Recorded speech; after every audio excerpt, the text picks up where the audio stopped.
Innal hamdalillah nahmaduhu wa nasta'inuhu wa nastaghfiruh wa na'udzu billahi min shururi anfusina wa min sayyiati a'malina. May yahdihillahu fala mudilla lahu wa may yudlil fala hadiya lahu.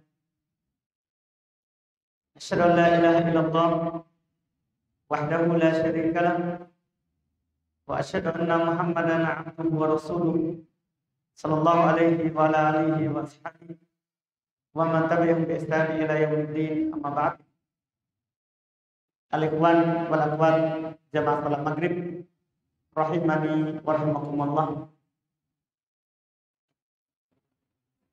Alhamdulillah, kembali di malam hari ini kita melanjutkan kajian kitab Bulughul Maram min Adillatil Ahkam karya Al-Imam Al-Hafidh Ibn Hajar Al-Asqalani Syafi'i rahimahullah ta'ala. Di pembahasan malam hari ini kita masih di bab adzan.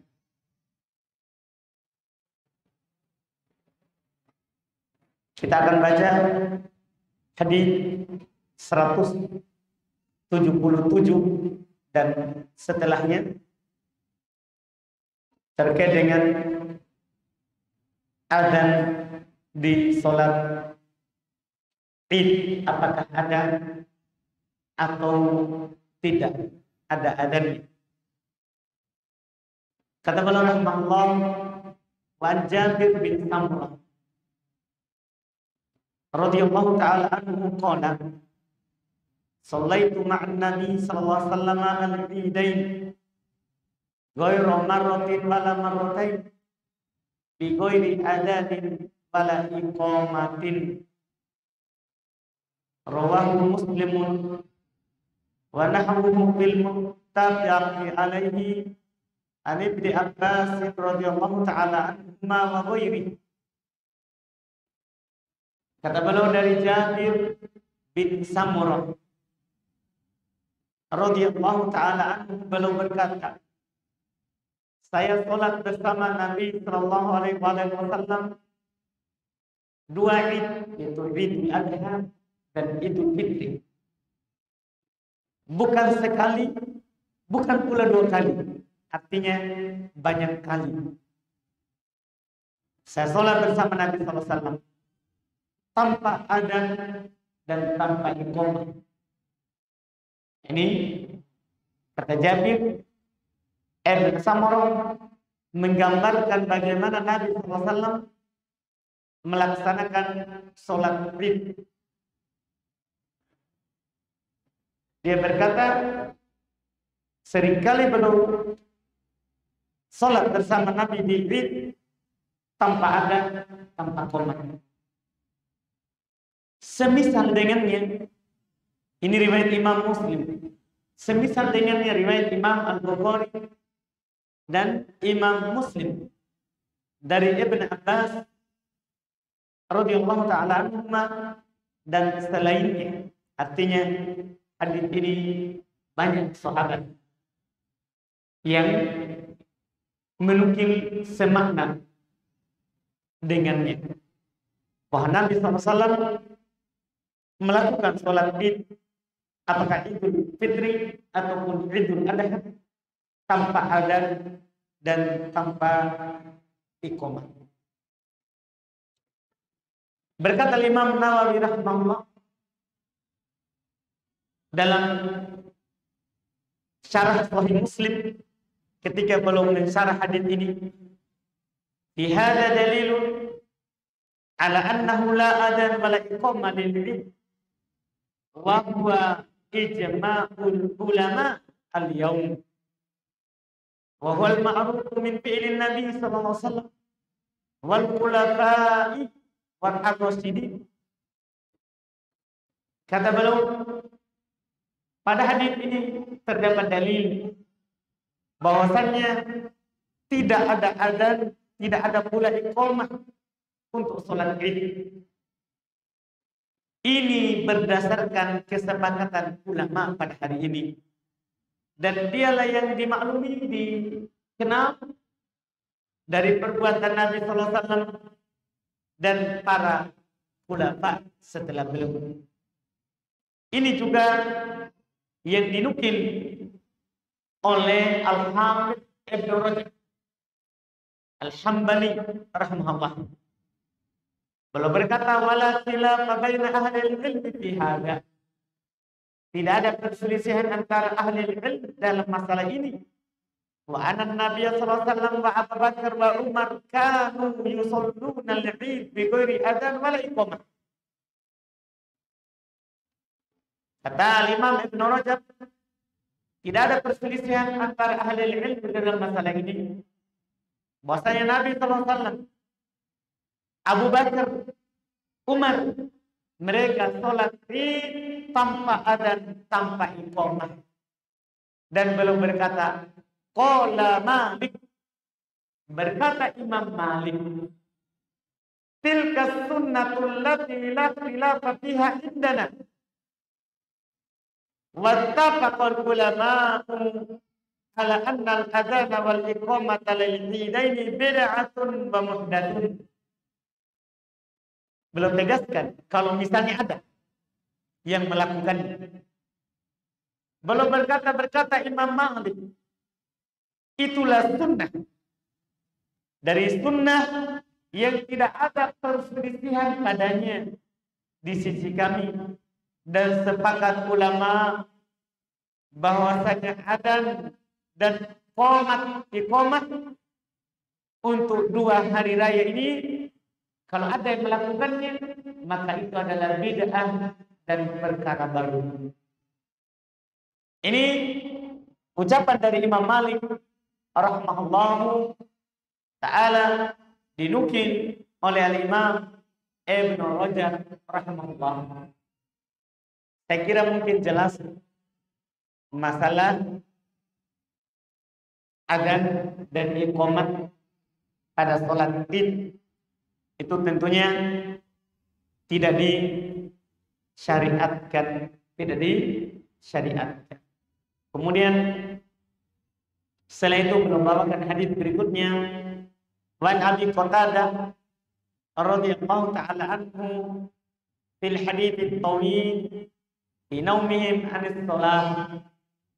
Thumma adzana Bilal fa shalla an-nabiy sallallahu alaihi wasallam kama yasna'u kulla yawmin, rawahu Muslim. Kata beliau dari Abu Qatadah radhiyallahu ta'ala anhu, di dalam hadis yang panjang terkait dengan tidurnya mereka, itu Nabi sallallahu alaihi wasallam dan para sahabat dari salat. Nabi sallallahu alaihi wasallam dan para sahabat pernah ketiduran dari salat subuh di suatu perjalanan. Maka summa adzana Bilal fa shallat nabiyyu kama kana yasna'u kulla yaumin, rawahu Muslim. Maka Bilal adzan dan Nabi sallallahu alaihi wasallam salat sebagaimana yang beliau lakukan setiap harinya. Ini hadis riwayat Imam Muslim. Tujuan beliau bawakan hadis ini adalah untuk satu masalah terkait dengan masalah adzan, yaitu apakah kalau kita ketiduran dari sholat, apakah disyariatkan adzan? Ketika kita terbangun, kemudian kita mau sholat, apakah ada pensyariatan adzan bagi orang yang luput sholat berjamaah, ketiduran, pingsan, atau yang semisal? Maka dalam hadis yang ada di hadapan kita ini menunjukkan bahwa disunnahkan adzan ketika kita ketiduran dari sholat. Terus setelah itu kita lakukan seperti biasa. Ada sholat sunnah sebelum sholat wajib, kemudian kita qomat, kemudian kita sholat wajib. Itu kesimpulan yang Nabi SAW dinukil oleh Abu Qatadah. Pas sholat Nabi sholat setelah adzan. Kama kana yasna'u kulla yawm. Sebagaimana Nabi SAW lakukan setiap hari. Artinya seperti biasa. Seakan-akan tidak terlambat. Tetap sholat sunnah 2 rakaat. Kemudian qomat. Kemudian sholat wajib. Ini penunjukan yang disebutkan di dalam hadis yang ada di hadapan kita, dan ini hukumnya adalah sunnah disyariatkan. Tidak wajib baginya untuk adzan, demikian pula untuk iqamat. Kalau dia langsung qomat, enggak apa-apa. Bahkan kalau dia langsung sholat saja, ketika dia terbangun, tidak mengapa. Karena ada dalam hadis Nabi SAW juga mengatakan man nama sholatin aw nasiyaha falyusalliha idza dzakaraha. Siapa yang ketiduran dari salatnya atau dia lupa, maka langsung dia salat saat dia ingat.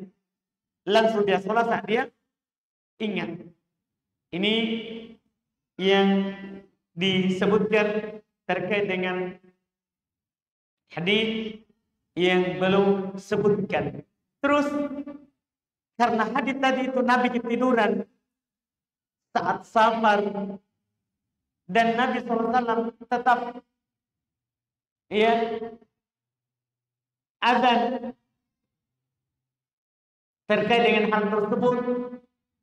Ini ada penunjukan lain dari hadis ini, bahwa kalau kita safar disyariatkan juga kita azan dan kita iqamat seperti biasa. Seperti biasa. Ya, ini telah ditegaskan juga di dalam hadis Malik ibn Huwairits ketika mereka mendatangi Nabi sallallahu alaihi wasallam. Nabi ketika menyuruh mereka untuk kembali ke keluarganya, maka Nabi SAW mewasiatkan kepadanya untuk salah seorang dari mereka adzan jika masuk waktu sholat. Padahal mereka dalam perjalanan. Ini menunjukkan dan menjadi pendukung apa yang kita katakan tadi, bahwa seorang yang sedang safar disyariatkan juga untuk adzan. Demikian pula disyariatkan juga untuk iqamat. Nanti akan ditambah pembahasan berikutnya bagaimana adzannya kalau dia jamak ketika safar. Ini akan ditambah di hadis yang kita akan baca sekarang setelahnya. Yang jelas untuk tahap ini hadis tadi menunjukkan bahwa disyariatkan adzan ketika safar. Demikian pula disyariatkan iqamah. Cuma pertanyaan kita, bagaimana kalau sholatnya jamak? Adzannya sekali saja atau 2 kali? Atau sekali adzan cuma 2 kali qomat? Nah, ini pertanyaan lagi. Maka akan terjawab dengan hadis berikutnya. Kita baca hadis 180. Kata beliau, walahu an Jabirin radhiyallahu ta'ala anhu anna Nabiy sallallahu alaihi wasallam atal Muzdalifah fa shalla biha al-maghrib wal isya'a bi adzanin wahid wa iqamataini. Kata beliau dalam riwayatnya juga, maksudnya riwayat Imam Muslim rahimahullah, dari Jabir bahwasanya Nabi SAW mendatangi Muzdalifah, maka beliau sholat di Muzdalifah maghrib dan isya dengan 1 kali adzan, 2 kali qomat.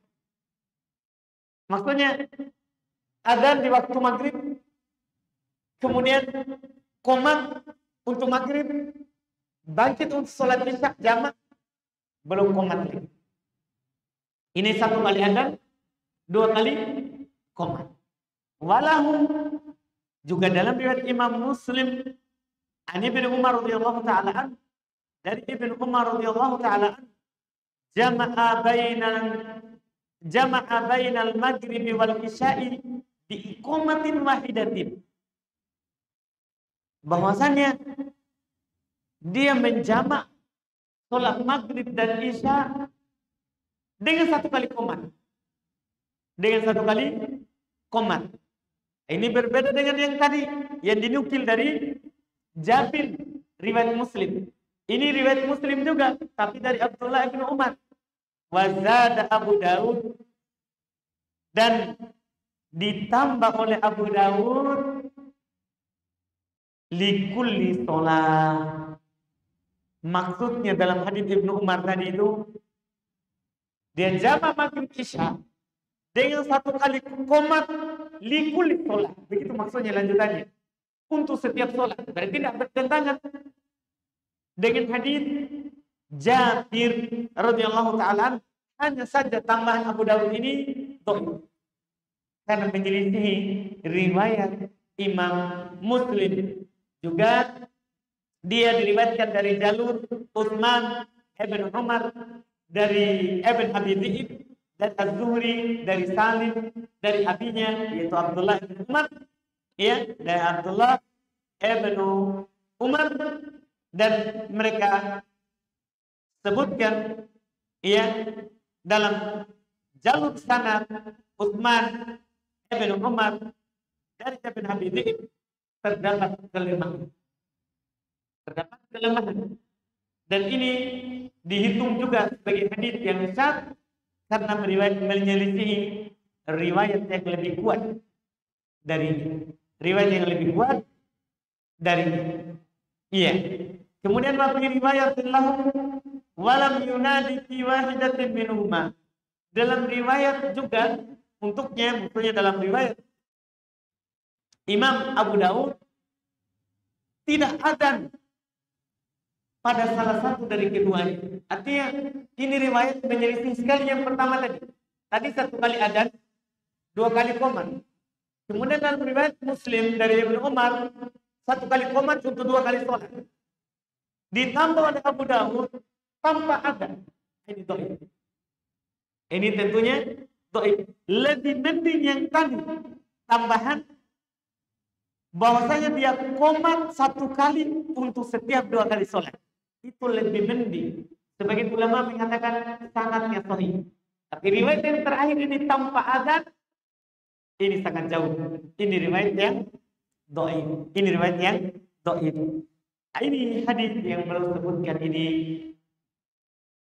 untuk menjelaskan kepada kita bahwasannya seorang yang musafir disyariatkan adzan. Itu pertama. Disyariatkan adzan ketika dia mau sholat jamaah. Dan disyariatkan padanya untuk iqamah. Iya. Setelah itu pertanyaan kita, berapa adzan dan berapa iqamah? Maka sangat jelas dari hadis tadi dua riwayat itu menjelaskan bahwa satu kali adzan, dua kali iqamah. Artinya untuk melanjutkan sholat berikutnya tidak disunahkan adzan. Hanya disunahkan apa? Iqamah. Hanya disunahkan iqamah. Dan boleh berdasarkan riwayat Imam Muslim dari Ibnu Umar satu kali iqamah saja untuk dua kali sholat. Artinya kita qomat untuk sholat maghrib, kemudian langsung bangkit untuk sholat isya tanpa qomat, boleh. Itu dibolehkan. Walaupun yang sunnahnya adalah untuk mengetahui atau memisahkan antara dua sholat, itu pakai apa? Iqamah. Itu pakai iqamah. Tapi kalau dilakukan antara ini dan itu, hukumnya boleh karena riwayatnya dari Nabi kita Muhammad SAW Bahkan ini riwayat Imam Muslim, dua-duanya hanya beda sahabat. Hanya beda sahabat. Ini yang kami katakan tadi itu adalah pendapat dari Imam Syafi'i. Demikian pula satu riwayat dari Imam Ahmad rahimahullahu ta'ala terkait dengan hal tersebut. Dan di sana ada juga yang berpendapat lain seperti yang dinukil dari Abu Hanifah. Beliau berkata satu kali adzan, satu kali iqamah, tidak perlu qomat untuk yang kedua. Itu yang belum katakan, tidak perlu qomat untuk yang kedua. Jadi belum pastikan tak qomat untuk yang kedua. Sementara ulama lain boleh qomat 2 kali dan boleh qomat sekali saja. Boleh qomatnya 2 kali dan boleh qomatnya 2 kali dan sekali untuk 2 kali sholat. Ini permasalahan terkait dengan hadis tadi. Kemudian hadis berikutnya lagi, alhamdulillah kandungan ini mudah saja terkait dengan kesempurnaan pembahasan adzan. Berikutnya kata beliau rahimahullah, wa ani bin Umar wa Aisyah radhiyallahu ta'ala anhum qala Rasulullah sallallahu alaihi wasallam inna Bilalan yu'adzinu bilailin fakulu washrabu hatta yunadiya ibnu ummi maktum fakana rajulan a'ma la yunadi hatta yuqalu lahu asbahta muttafaqun alaih wa fi akhirih idrajun. Wa an ibn Umar radhiyallahu ta'ala anhuma qala anna Bilalan adzana qabla al-fajr fa amarahu an-nabiy sallallahu alaihi wasallam an yarji'a fa yunadiya ala innal abda nama. Rawahu Abu Dawud wa Dha'af.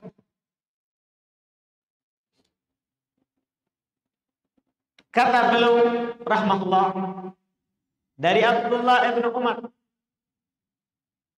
dan Aisyah radhiyallahu ta'ala anhu, keduanya berkata Rasulullah sallallahu alaihi wasallam bersabda, sungguh Bilal adzan di malam hari, yaitu belum fajar, maka makan dan minumlah sampai Ibnu Ummi Maktum adzan. Dia adalah lelaki yang buta, tidak adzan kecuali dikatakan kepadanya asbahta. Telah masuk waktu subuh. Dan beliau jelaskan ini hadis riwayat Imam Al-Bukhari dan Imam Muslim. Hanya saja pada lafaz yang terakhir terdapat idraj. Idraj artinya ada tambahan dari rawi, yaitu perkataan makana rajulan a'ma. Beliau adalah lelaki yang buta. Itu bukan ucapan Nabi. Itu ucapan dari rawi. Dia kasih keterangan bahwa Ibnu Ummi Maktum itu buta. Ini telitinya para ulama hadis. Kalau memang bukan ucapan Nabi, mereka bilang ini yang di tengahnya ini bukan ucapan Nabi. Memang ini adalah keterangan dari rawi bahwasannya ini Ibnu Ummi Maktum, beliau adalah lelaki yang buta.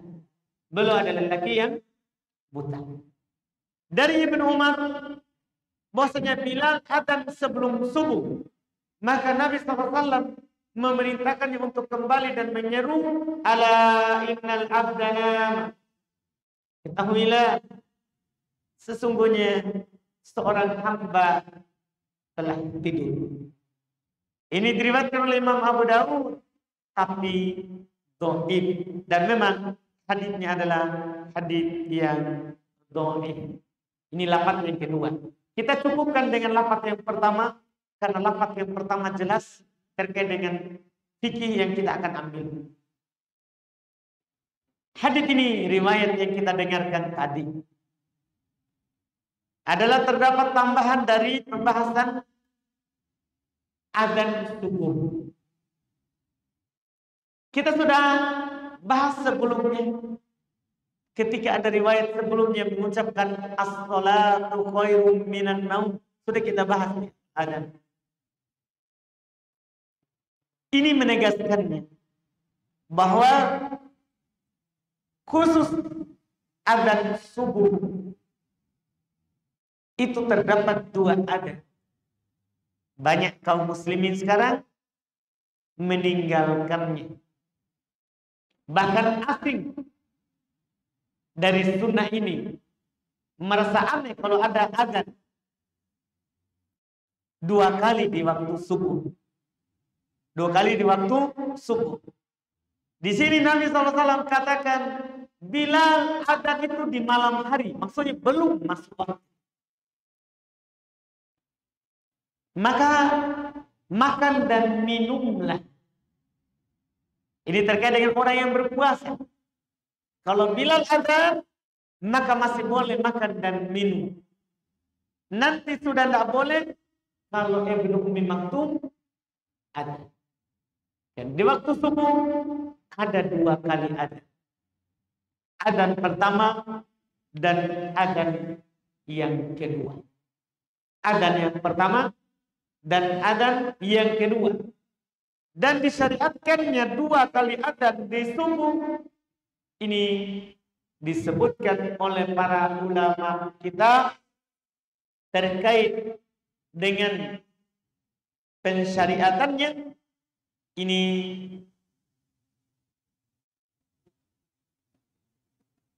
mayoritas ulama berpendapat disyariatkannya. Tidak ada yang menyelisihinya kecuali Abu Hanifah.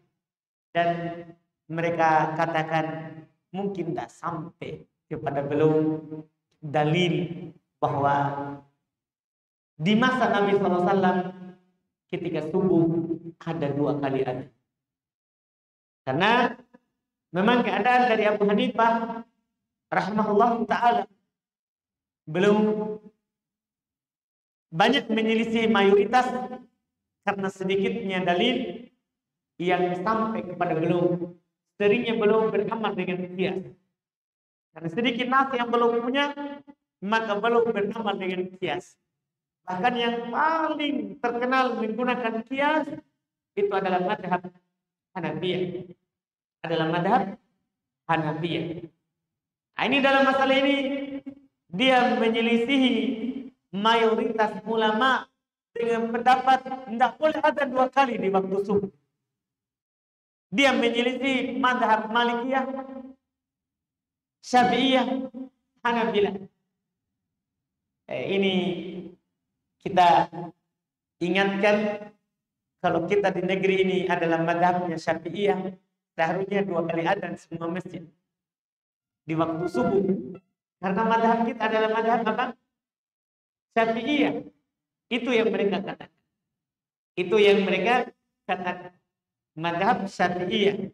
Seharusnya banyak masjid yang adzan 2 kali.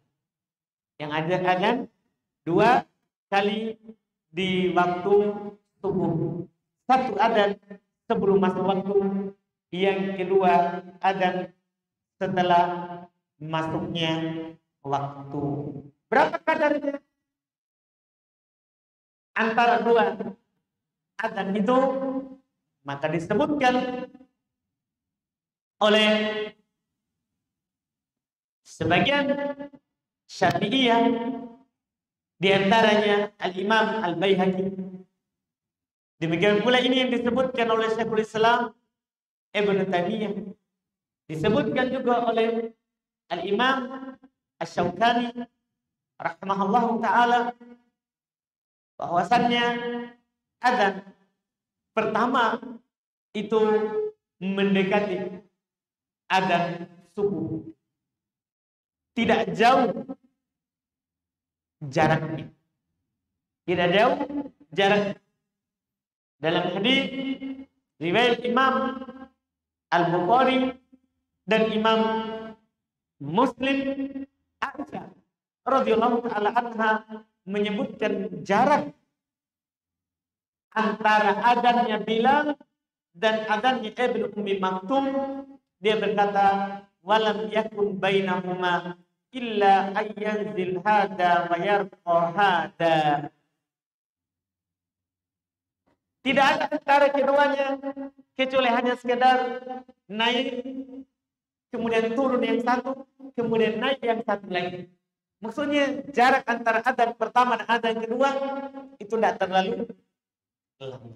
Tidak terlalu lama. Sekedar Bilal turun dari atas karena adzannya di ketinggian, kemudian turun, baru naik Ibnu Ummi Maktum sampai ke atas. Itu yang disebutkan oleh Aisyah radhiyallahu taala anha radhiyallahu taala anha. Ini jarak antara adzan pertama dan adzan yang kedua. Kemudian setelah itu hadis berikutnya lagi kita ambil sepertinya karena sama ini pendek saja pikirnya, kita ambil bagus supaya kita selesaikan sampai menjawab adzan. Kata beliau di hadis berikutnya 184. An Abi Sa'id Al-Khudri radhiyallahu ta'ala anhu qala Rasulullah sallallahu alaihi wasallam idza sami'tumun nida faqulu mithla ma yaqulu al-mu'adzin. Muttafaqun alaihi. Hadis riwayat Imam Al-Bukhari dan Muslim. Walil Bukhari an Abi, wali Muslim an Ibnu Umar. Fi fadlil qawli kama yaqulu al-mu'adzin kalimatan simal hayy 'ala taini fa yaqulu la haula wala quwwata illa billah. Masyaallah. Ini belum bawakan untuk menjelaskan satu permasalahan. Kan kita sudah bahas dari berapa kali pertemuan sampai hari ini terkait dengan si muadzin. Kitanya gimana? Yang mendengar. Apa syariat untuk kita yang mendengar muadzin? Kalau muadzin sudah kita bahas. Bagi yang mendengar adzan, apa baginya? Di sini penjelasan. Kata beliau dari Abu Sa'id Al-Khudri radhiyallahu taala anhu. Beliau berkata Rasulullah SAW bersabda, "Idza sami'tumun nida", apabila kalian mendengar adzan, faqulu, maka katakanlah, mithla ma yaqulul muadzin, seperti yang diucapkan oleh muadzin. Ini umum, mutlak. Berarti kalau muadzin bilang Allahu Akbar, kita juga Allahu Akbar. Ketika nanti dia ucapkan asyhadu an la ilaha illallah, kita juga asyhadu an la ilaha illallah. Ketika dia ucapkan nantinya lagi asyhadu anna Muhammadar Rasulullah, bilang asyhadu anna Muhammad. Ketika dia bilang hayya 'alas shalah, kita bilang hayya 'alas shalah. Untuk lafaz ini maksudnya. Sebentar akan dijelaskan lagi. Kan disuruh, maka ucapkanlah seperti yang diucapkan oleh muadzin. Berarti kalau dia bilang hayya 'alas shalah, kita bilang juga hayya 'alas shalah. Jika dia bilang hayya 'alal falah, kita bilang hayya 'alal falah sampai akhir. Ini riwayat Bukhari Muslim tanpa ada pengecualian lafaz lain. Bukhari Muslim. Juga dalam riwayat Bukhari saja dari Muawiyah sama. Tapi yang beda riwayat Muslim dari Ibnu Umar. Terkait dengan keutamaan orang yang berkata seperti ucapan muadzin kalimat per kalimat. Siwal hayy 'alatain. Di sini dia. Kecuali al hayy 'alatain. yaitu hayya 'alas shalah, hayya 'alas shalah, hayya 'alal falah, hayya 'alal falah, kecuali itu. Apa yang diucapkan? Fayaqulu, dia ucapkan la haula wala quwata illa billah. Berarti kita gabungkan ini riwayat karena riwayatnya sahih. Bukhari Muslim. Ketika kita menjawab muadzin yang adzan, kita jawab kalimat yang dia ucapkan sama dengan yang diucapkan, kecuali al-hay'alatain. Kita ucapkan la haula wala quwwata illa billah. La haula wala quwwata illa billah. Dan menjawab muadzin seperti yang dia ucapkan tadi, itu hukumnya adalah sunnah, tidak wajib. Artinya kalau kita mengucapkannya, kita akan mendapatkan pahala sunnah. Dan kalau ada yang tidak mengucapkannya, misalnya dalam beberapa keadaan, dia misalnya dalam WC, atau dia dalam keadaan yang dia tidak bisa menjawab adzan, maka tidak berdosa. Dan tidak perlu dia kodok. Karena ini ucapan hukumnya adalah sunnah ketika si muadzinnya ada. Kalau lewat waktunya, maka lewat sunnah. Kalau lewat waktunya, maka lewat sunnahnya. Ini yang disebutkan. Dan pendapat yang mengatakan sunnah adalah pendapat dari mayoritas ulama fikih. Adalah pendapat dari mayoritas ulama fikih rahimahumullah ta'ala.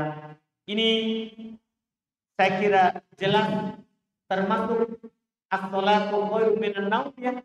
Kita ucapkan juga as-salatu khairum minan naum. Karena yang dikecualikan cuma al-hay'alatain. Yang dikecualikan adalah kalimat hayya 'alas shalah sama hayya 'alal falah.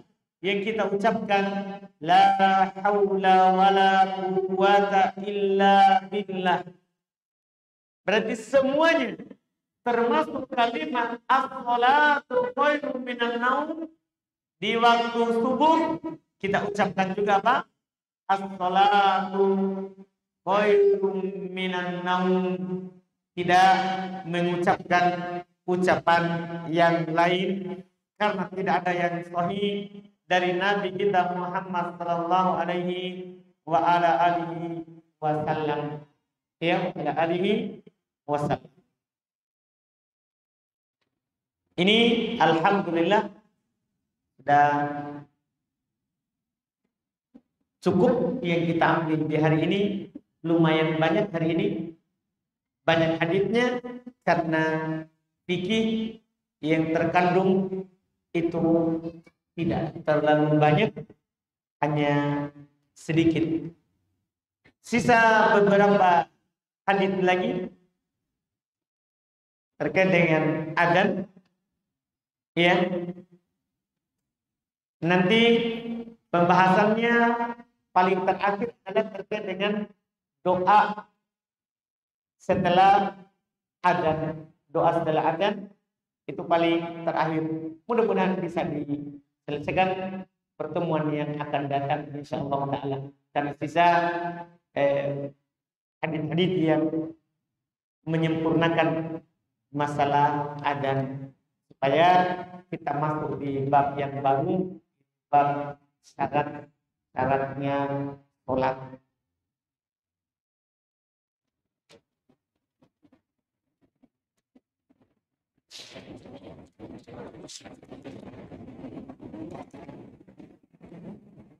Lunas. Oh, 11. Alhamdulillah. Saya kira nota.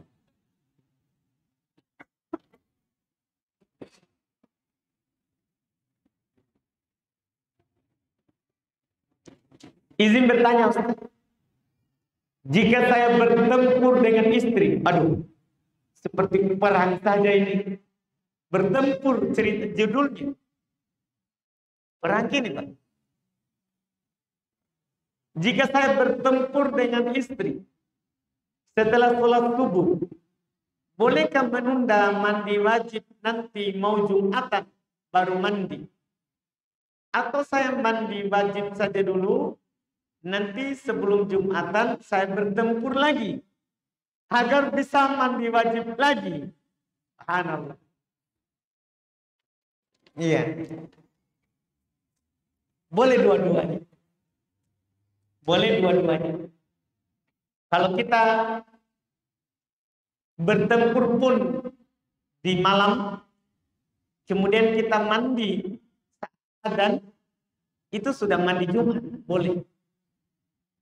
Kita bertempurnya setelah Isya, berperang setelah Isya. Kemudian karena kita mau sekalian mandi Jumat, maka kita akhirkan sampai adzan subuh. Boleh. Nabi SAW pernah dinukil oleh Aisyah dan Ummu Salamah di bulan Ramadan belum mendatangi istrinya di malam hari dan belum tidak mandi kecuali setelah adzan. Setelah adzan. Boleh. Mandi setelah adzan. Dan bagusnya kalau kita mandi setelah adzan, misalnya nanti kita tidak pulang lagi ke rumah, boleh kita niat langsung mandi Jumat. Karena itu sudah masuk hari Jumat. Kalau terbit fajar itu sudah masuk hari Jumat. Boleh. Terus di sini ada pertanyaan tadi, boleh nggak mandinya sebelum Jumat? Boleh. Boleh hal tersebut.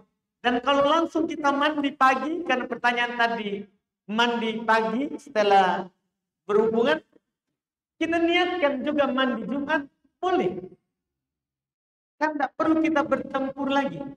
Tapi kalau sudah niat mandi Jumat, tapi kita niat lagi mau bertempur kembali, ya 2 kali, 3 kali, 4 kali sebelum Jumat itu boleh. Iya, karena setiap seorang berperang dengan istrinya, sunnah mandi kalau dia mau mengulang. Begitu, Pak. Sunnah mandi kalau dia mau mengulang. Kenapa? Karena lebih bersemangat. Kalau belum mandi dan diulang. Beda antara itu. Itu yang disebutkan dalam hadis Nabi sallallahu alaihi wasallam. Wallahu a'lam.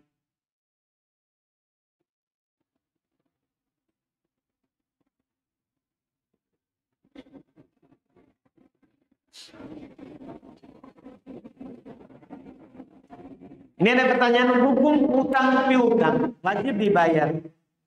Yang saya mau tanyakan Ustaz, gimana dengan hutang maksiat seperti judi dan miras? Yang dulu saya sempat hutang, apakah wajib saya bayar Ustaz? Wajib.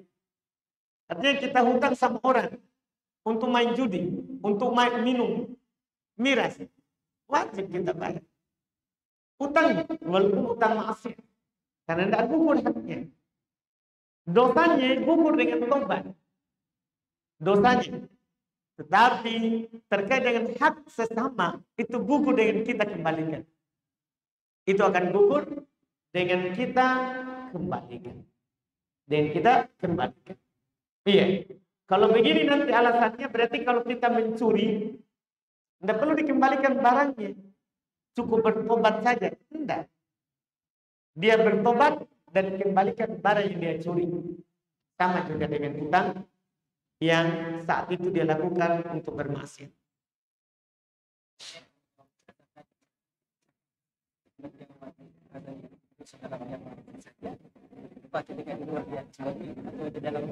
Baik. Perhatikan itu lafaz adzan tadi. Ya. Lafaz yang dikatakan oleh Nabi kita Muhammad SAW tentunya sangat terang sekali tadi. Idza sami'tumun nida. Jika kalian mendengar adzan. Arti kan di mana? Dimanapun. Kecuali di tempat yang tidak boleh kita berzikir kepada Allah. Di WC. Tidak boleh. Walaupun ada menyatakan boleh kalau dalam hati. di tempat-tempat yang tadinya tidak boleh. Ini kan umum. Riwayat Imam Al-Bukhari dan Imam Muslim. Umum tempatnya, wallahu alam.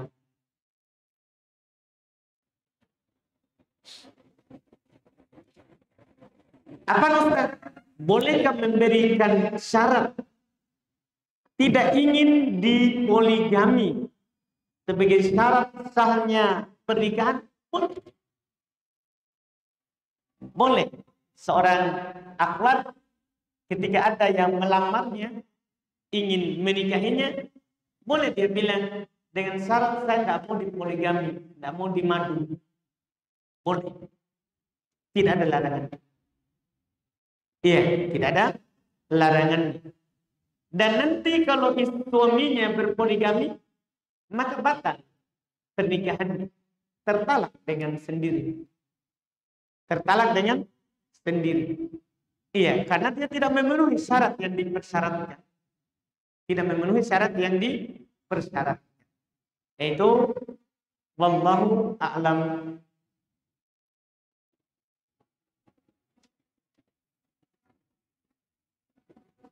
Di mana posisi tangan kita pada saat salam di sholat jenazah?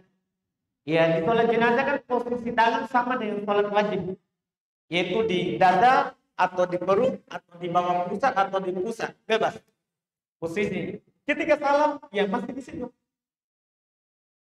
Masih di situ. Tidak perlu kalau kanan kita kanan, kiri kita kiri. Tidak perlu. Cukup salam ke kiri dan ke kanan. Seperti di sholat. Dulu di awal, para sahabat, ketika salam, mereka kalau ke kanan, dia buka tangan ke kanan. Ketika ke kiri, mereka buka tangan ke kiri. Tapi Nabi menegurnya. Dan Nabi mengatakan, cukup kalian menengok saja. Tidak perlu tangan dibuka.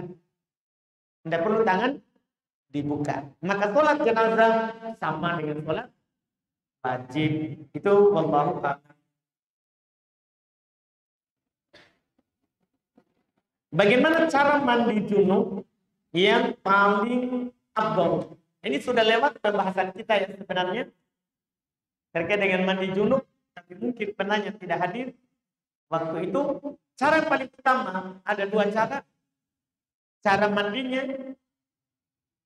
yang dinukil, cara mandinya Nabi SAW yang dinukil dari Aisyah dan dari Maimunah. Dua cara ini adalah cara sempurna. Dua-duanya riwayat Imam Al-Bukhari dan Imam Muslim. Dua-duanya riwayat Imam Al-Bukhari dan Imam Muslim.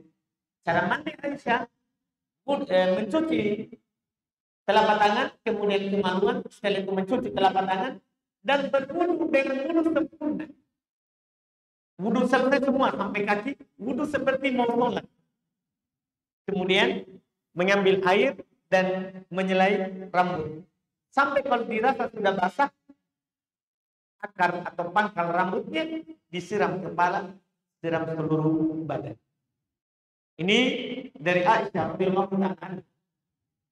Ini sempurna. Juga boleh mandi sempurna juga mandi utama dari Maimunah. Sama dengan caranya Aisyah. Hanya saja tidak menyelai rambut. Tidak mengusap kepala.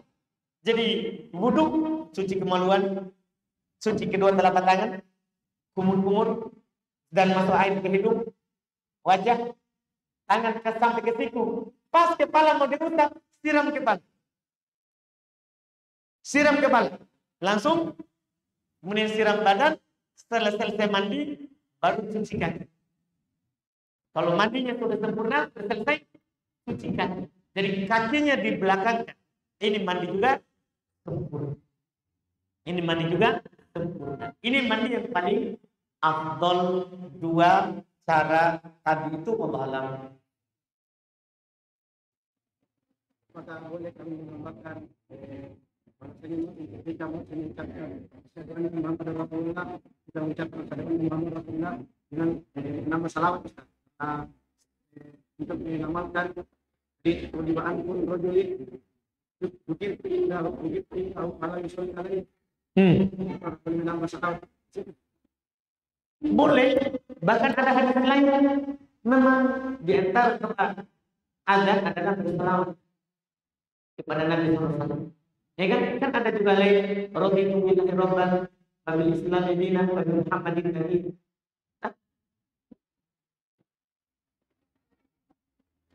Kemudian di sini ada pertanyaan lagi.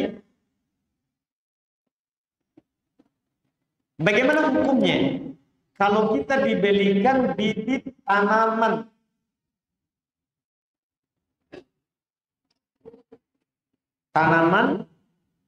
sama pedagang, kemudian hasil panen dari bibit tersebut diberikan kepada pedagang, tapi pedagang tersebut tidak memotong harga.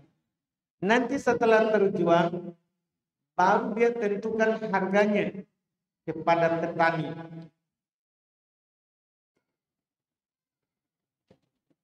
Berarti dia belikan bibit, dia kasih modal ya. Terus dia haruskan jual ke dia. Atau gimana ini? Ini perlu dijelaskan. Jangan sampai masuk di riba qard, riba utang piutang. Dia berikan utang berupa bibit, kemudian dia bayar, atau harus dia jual kepadanya. Ini kan nanti mengambil manfaat dari utang.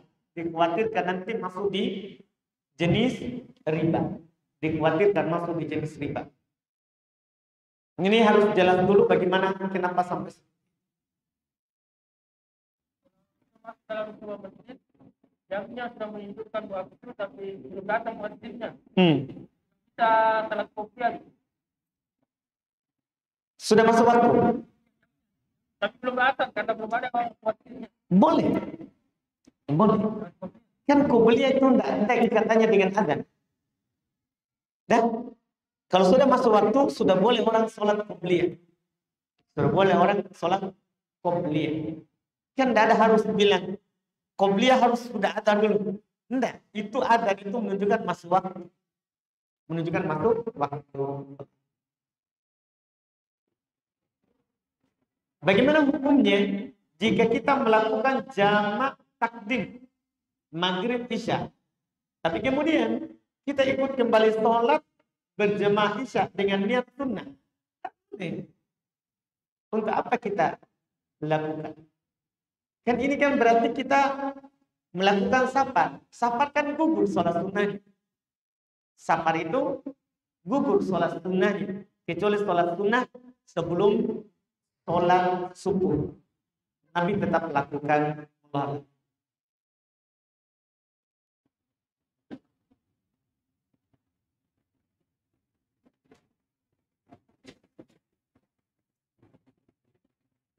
Ada Ustaz, ada ingin bertanya mengenai hukum memutar frontal dan sholawat sebelum azan di masjid.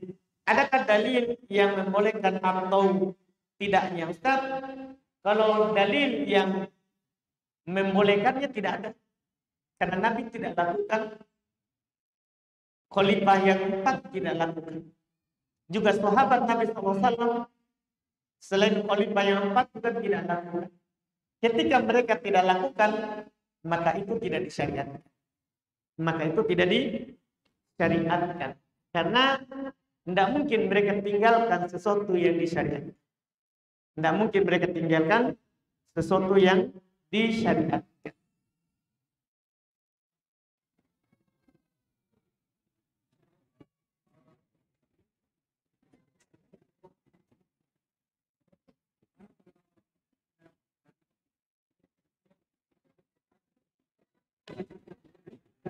Baik. Tadi kan dikatakan musafir disyariatkan adzan dan iqamah. Bagaimana kalau dia tinggal di masjid yang sudah adzan? Maksudnya dia ikut berjamaah di jamaah itu. Dan sudah ada. Dia hanya qomat. Kan sudah ada. Nah, iya. Karena sudah ada di tempat itu tadi. Tadi itu tidak ada. Belum ada. Di tempat yang dia sholat.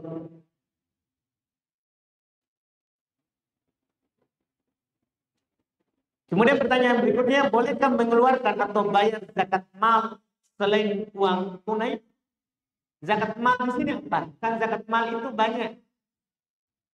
Ada pertanian, perdagangan, peternakan. Jadi maksudnya kalau yang kita tanya ini, zakat malnya adalah perdagangan sama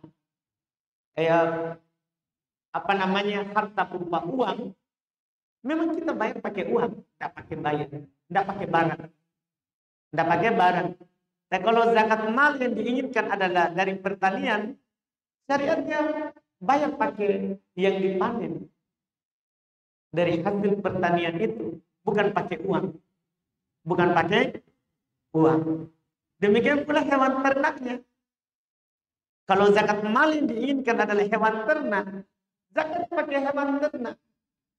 Zakatnya pakai hewan ternak. Itu yang disyariatkan, bukan yang lain. Bukan yang lain. Iya. Terakhir dari satu kertas ini, bolehkah berduduk dalam kamar mandi atau toilet? Boleh. Hukumnya Allah alam. Kita cukupkan. Mohon maaf, masih banyak pertanyaan yang belum terjawab. Tapi karena waktu sudah habis, kita lanjutkan lagi di pertemuan akan datang. Subhanallah. Assalamualaikum warahmatullahi wabarakatuh.